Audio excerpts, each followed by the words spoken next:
Another member of the far-right group, pro-Trump Proud Boys group, has been sentenced to a lengthy prison term for his role in the Capitol Hill insurrection 2.5 years ago. Dominic Pezzola, who received 10 years, was described by prosecutors as one of the most violent members of a conspiracy to overturn the 2020 presidential election. On Thursday, 2 senior members of the Proud Boys were handed hefty prison sentences for their role in the attack. And we're soon expecting a 4th. Ethan Nordine is also due to be sentenced shortly.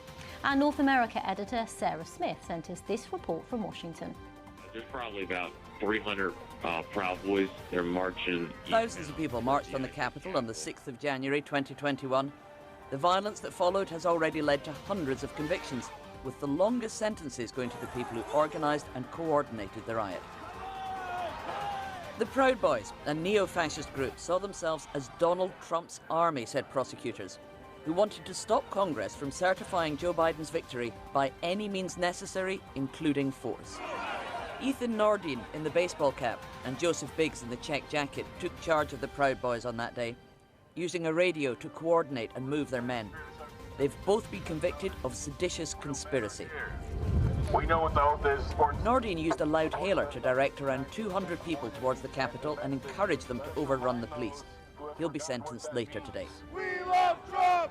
We love Trump! Donald Trump had invited his supporters to come to Washington and to march towards Congress, using language many believe encouraged the violence that followed. And we fight. We fight like hell. And if you don't fight like hell, you're not going to have a country anymore.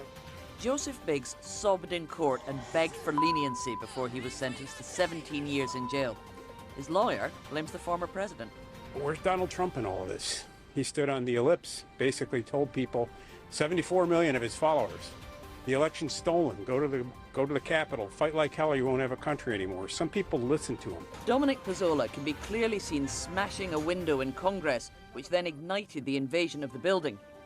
He's been sentenced to 10 years in prison. In a debate with Joe Biden before the 2020 election, Donald Trump refused to condemn racist violence and name-checked the Proud Boys. Proud Boys, stand back and stand by. The Proud Boys leader, Enrique Tarrio, will be sentenced next week. Donald Trump himself is now facing 2 criminal prosecutions related to his attempts to overturn the 2020 election results. He's due in court next year over the actions he took to try and stop Joe Biden being confirmed as the president. If convicted, he also could be facing a lengthy prison sentence. Sarah Smith, BBC News, Washington. Now let's go live to Daryl Lamont Jenkins, the Executive Director of the One People's Project, which has tracked the Proud Boys since their creation. Good to talk to you, Daryl. First of all, what's your reaction to these sentences? Not just today's, but of course, we've had some others this week too. Well, I think it's a learning experience, and I'm happy to be here this evening, by the way. But I think it was really a learning experience for the United States, for this country, and because we have never seen really a comeuppance of this magnitude. In the case of the Proud Boys, it might be something that we would expect, considering they was on this downward spiral well before January 6th. To see their president or their ex-president find his comeuppance in all of this is astonishing to us. But I've had dealings with some of the Proud Boys that are being sentenced this week and next week, and it was more or less, it was time. It was time, because they have been trying to wreak havoc over 2 years, 2 to 4 years of their existence, and now that debt is being paid. Remains to be seen how much of that debt they will indeed pay, even with their sentence. Their sentence is well below the sentencing guidelines so far, and that's frustrating to a lot of people.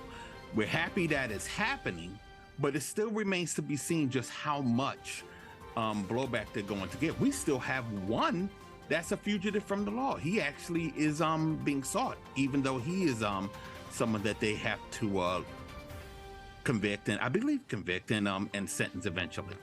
And tell us more about this group. Many people watching won't know much about who the Proud Boys are. I'm reading an information sheet here. It says they were founded in 2016. Of course, that was the presidential election year, the year that Donald Trump won. And it says that they consider themselves Western chauvinists. What exactly is their ideology? Of course, they support Mr. Trump.